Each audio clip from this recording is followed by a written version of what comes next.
At the family barbecue, I tried to be light. "I can't wait for our vacation," I said. My dad laughed first. "It's only for family without you." The patio roared. My sister snorted. My mom smiled like it was a joke. I didn't explode.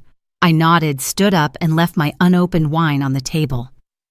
5 days later, Mom reached for $5,000 she thought was still hers. One tap later, the account had a new name and their group chat had a new problem. Stay with me. This story doesn't end where they thought it would. Because before that barbecue, before the laughter, and the $5,000, there were years of smaller cuts. Little things I kept excusing because they were family. I teach 4th grade. My life is quiet lesson plans, cafeteria coffee, the smell of dry erase markers that never quite leaves your clothes. My weekends were always for them. I'd drive 40 minutes to fix a Wi-Fi router, pay for a plumber they couldn't afford, or pick up groceries when their card unexpectedly declined. They'd thank me post-family photos and somehow forget to tag me. The truth is, I used to love being useful. It made me feel needed. But somewhere along the way, being needed turned into being used. Emily noticed first. She's calm, practical, the kind of person who plans vacations with spreadsheets. Last spring, she said, "You realize they only call when something breaks, right?" I laughed it off. I told her she didn't understand how families work. I said guilt was our love language. She didn't find it funny. Then came Colorado. A 3-day cabin trip, cheap, quiet, a break from grading papers and phone calls that always started with Zoey. I didn't post a single photo, but my cousin did. One picture of me and Emily smiling against the snow. That's all it took. 2 days later, the text started. Tara, first, "Wow, must be nice to forget your family." Then Matt, "You've changed." And my mother's message that sounded sweet but stung harder than any insult. "We've always been there for you, but when you get time off, you run away like we don't exist." They turned a weekend getaway into a betrayal. By the end of the week, I was the villain in their story, the selfish daughter who left them behind. Emily told me not to go to that barbecue, said it felt like a setup. But when Mom called her voice bright, promising it would be just family, I believed her. I always do. That Sunday, I brought a bottle of red wine. Something decent, not fancy. I even practiced how to sound casual, how to say sorry without actually apologizing. I told myself maybe this was the moment things went back to normal. I didn't know then that normal had already shifted. I didn't know that the same people smiling at me across the picnic table were waiting to humiliate me in stereo. But I should have known. Because every time they said just family, what they really meant was without you. The smell of grilled meat still makes my stomach twist. That day the air was thick with smoke and something else expectation. My dad was at the grill, tongs in hand, acting like it was any other Sunday. Matt leaned against the cooler, already on his second beer. Tara scrolled through her phone like she was too bored to exist. Mom set the table, humming. When I walked in with the wine, no one looked surprised. But no one said hello either. "Hey," I said, forcing a smile. "Looks great out here." "Yeah," Dad replied without looking up.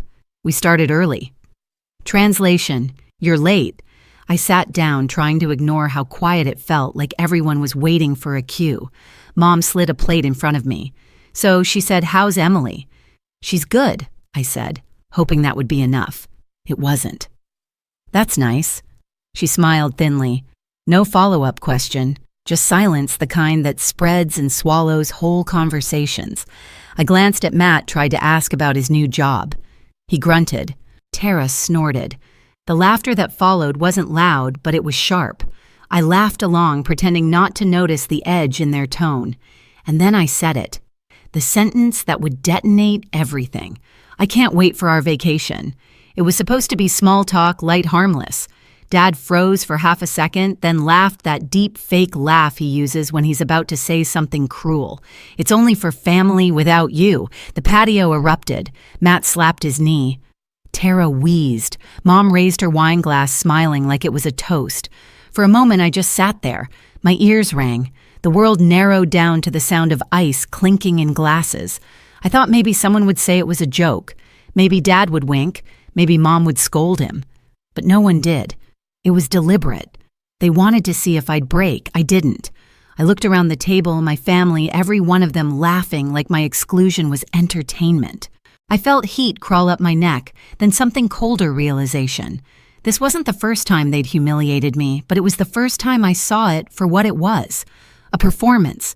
They needed me to stay small, apologetic, useful, and the easiest way to keep me there was to remind me that no matter what I gave, I'd never really belong. So I gave them what they didn't expect. Silence. I nodded once calm. Got it, I said, my voice steady. Then I stood up, left the bottle of wine untouched on the table, and walked away. The laughter faded behind me, replaced by the buzz of cicadas and the dull thud of my heartbeat. In the car, I sat for a long time before turning the key. My hands were trembling not from anger, but from something sharper, clarity.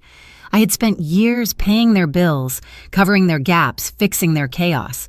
And in one sentence, they told me exactly where I stood. Outside. By the time I got home, my phone was already buzzing with messages. You know Dad was kidding, right? Don't be dramatic. You always ruin things. I didn't reply. Instead, I opened the banking app, the joint account I had stupidly left active after years of helping with their emergencies. The balance blinked back at me. I thought about closing it right then, but I didn't. Not yet. Some part of me wanted to see how far they'd go once they realized I wasn't reacting. It didn't take long. 5 days later, my phone lit up with a new notification. Withdrawal attempt, $5,000. That was the moment the humiliation turned into something else. Something quiet, sharp, and certain. If they wanted me out of the family, I'd give them what they asked for. Completely. The notification sat on my screen like a punchline. Withdrawal attempt, $5,000. Same joint account, same card I opened years ago when Mom said she just needed help with utilities. I should have closed it ages ago. But guilt has a way of keeping doors unlocked. I stared at the number until the screen dimmed. My coffee went cold. Somewhere between the barbecue and this moment, something in me had gone still. No yelling, no panic, just a clean, steady line inside my chest.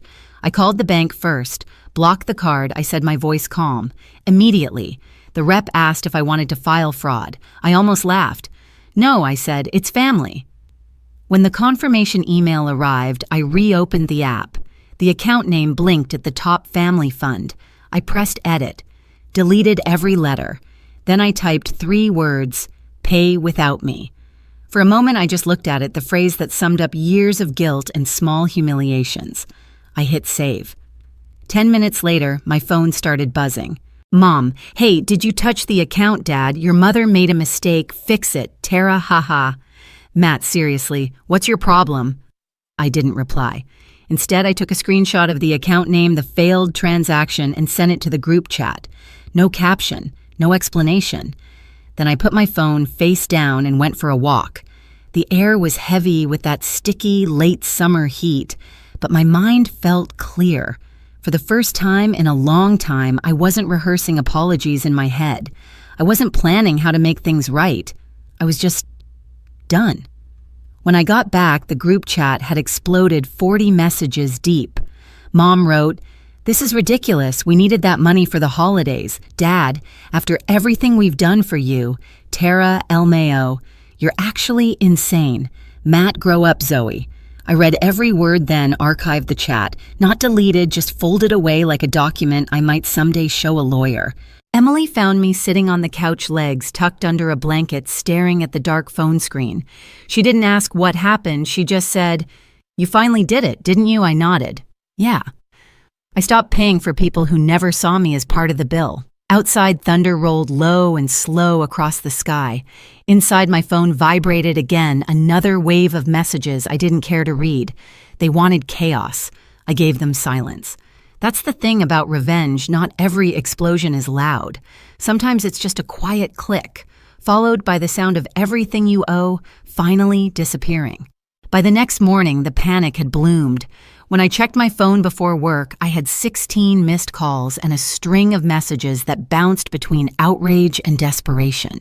The family group chat had turned into a battlefield of accusations, each of them blaming someone else for losing control of the account. Mom claimed she didn't know the withdrawal was that large. Dad wrote, "This is petty, Zoey. You're embarrassing yourself." Tara posted a crying, laughing emoji followed by a screenshot of the rejection notice from the bank, like it was some kind of family meme. I muted the thread. By lunchtime, Mom showed up outside my classroom. The secretary buzzed me. "There's a Mrs. Brooks here," she said. "Says it's urgent." I stepped into the hallway, heart steady. Mom was standing there holding her purse like it was a prop in a play she'd rehearsed. "You blocked the card?" She asked, her voice soft, trembling in all the right ways. "Yes." She blinked fast, trying for tears that wouldn't come. "We just needed it for the holidays." I folded my arms. "You tried to take $5,000 without asking me. It was for us, for the family." I smiled small. "You said I wasn't family, remember?" Her mouth opened, then closed again. She wasn't expecting that. "Zoey," she said finally, "you're overreacting. You're being cruel." That word cruel landed harder than the laughter ever did. For years they'd taken and called it love. Now me saying no was cruelty. "I have to get back to class," I said. "You should go." Her voice cracked on my name, but I walked away before I could start to care again. That night I came home to Emily setting out takeout containers on the counter. "You okay?" she asked. I shrugged. "They're unraveling." She smiled faintly. "Good." But it didn't stop there. 2 days later, I came home to my apartment door slightly ajar. My first thought was that I'd forgotten to lock it. My second thought, when I heard voices inside, was worse. Mom and Dad were standing in my living room. Tara sprawled on the couch, shoes off, scrolling her phone, a half-eaten bag of chips on the coffee table.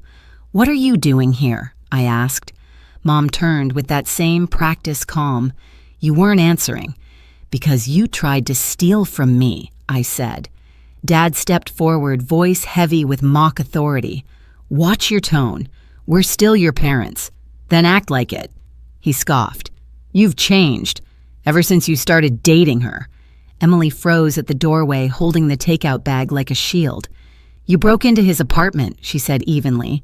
"That's not okay. This is family business," Mom snapped. I felt the last thread of patience snap. "No," I said. "This is trespassing." They didn't move. Tara laughed softly without looking up. "You're such a drama queen."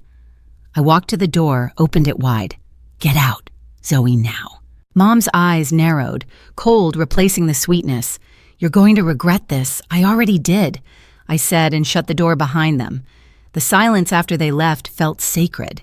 Emily sat on the couch, shoulders tense. "They're not going to stop," she said. "I know." That night, I called someone I hadn't spoken to in years, my mother's sister, Denise, the family's black sheep. When she answered, she didn't sound surprised. "I was wondering when you'd call," she said. She invited me over that same evening.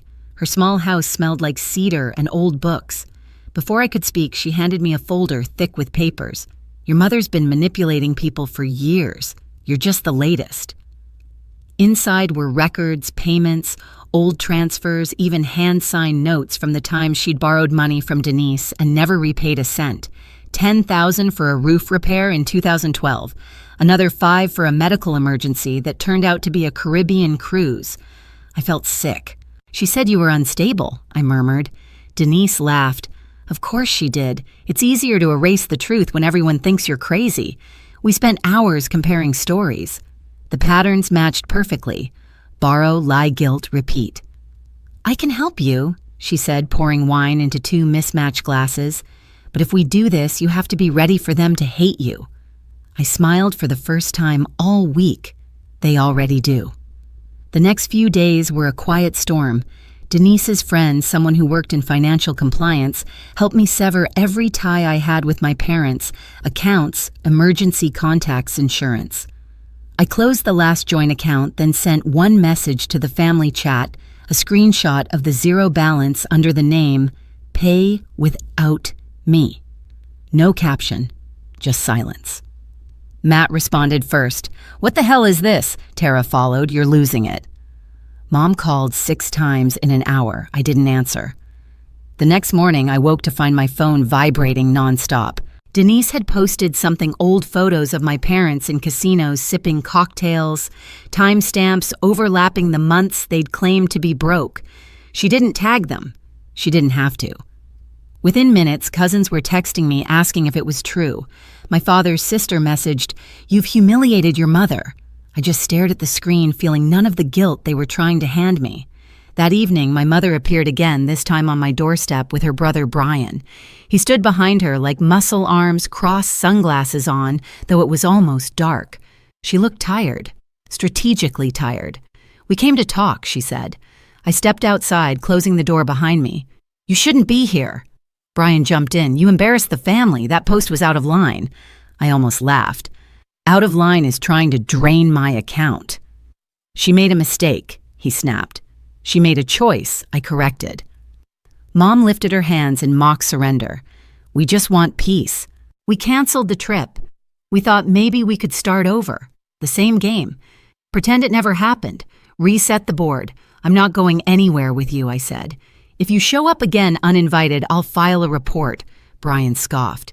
"You'd threaten your own mother." I met his stare. "No, I'm protecting my life." Mom's expression shifted shock, then pity, then contempt. "You've changed," she said, as if it were the worst thing imaginable I said, quietly. "And I'm not sorry." They walked away without another word. The porch light buzzed above me. Inside, Emily waited by the window, eyes searching my face. "It's not over," I told her. "They'll come back." I was right. 2 days later, an email arrived from the school district, notice of concern, immediate acknowledgement required. Someone had filed an anonymous complaint claiming I was emotionally unstable and creating a hostile classroom environment. I read it twice, then looked up at Emily. "They found a new way to attack." She took my hand. "Then we find a new way to end it." And this time, I knew exactly how. I didn't waste a second. I called Denise, forwarded the complaint, and waited while she read. "Anonymous." "Huh," she said. "Give me a day." By the next afternoon, she called back. "Got her," she said simply. "Your sister's college, IP, no VPN, amateur hour. Relief didn't come all at once. It came in waves." I brought everything, emails, messages, screenshots, to a lawyer Denise recommended. Her name was Clara, calm and sharp-eyed, the kind of woman who didn't blink at family drama dressed as fraud. She flipped through the pages and said, "We'll start with a no-contact order. Temporary at first, then permanent." It was like exhaling after years of holding my breath. Within a week, the school board cleared my name. HR apologized quietly. My principal told me to take a few days off, paid of course. I said thank you, but what I meant was finally. Mom tried to call once more. I didn't answer. Then came a final message. "You'll regret cutting us out. Family is forever." I deleted it. That night, Emily and I packed boxes. We found a new place, 2-bedroom sunlight, that actually reached the floor, a kitchen window overlooking a park. When the keys turned in the new lock, I felt something loosen in my chest that had been tight for years. Denise came by with pizza and cheap wine. As we ate on the floor, she said, "You know, they'll probably keep talking. They always need someone to blame." I smiled. Let them. I'm not in the story anymore. Later, when the last box was unpacked, I opened my banking app one last time. The account still read, "Pay without me." I didn't change it back. It wasn't revenge anymore, it was a reminder that silence can be louder than shouting, that walking away can echo more than any argument. For the first time in my life, I slept through the night. No calls, no buzzing phone, no guilt, just peace paid in full. 2 months later, I stopped checking their group chat altogether. Actually, I didn't just mute it, this time I deleted it. No final message, no goodbye, just gone. The quiet was strange at first. No more fake emergencies, no more guilt disguised as love. The kind of silence that once felt heavy now felt like freedom. On a Friday night, Emily and I sat on the balcony of our new apartment, a pizza box between us, cheap wine in our hands. The city lights flickered below, warm and distant. "You ever think they'll apologize?" she asked. I shook my head. "They'd have to believe they did something wrong." She smiled. "Then I guess you already won." I looked down at my phone. No missed calls, no unread messages, just the words I'd left behind in that frozen account, "Pay without me." For once, I didn't feel angry. I felt free. They said I wasn't family. Maybe they were right, because family shouldn't make you beg to belong. So tell me, if the people who call you family keep taking until there's nothing left, would you finally make them pay without you?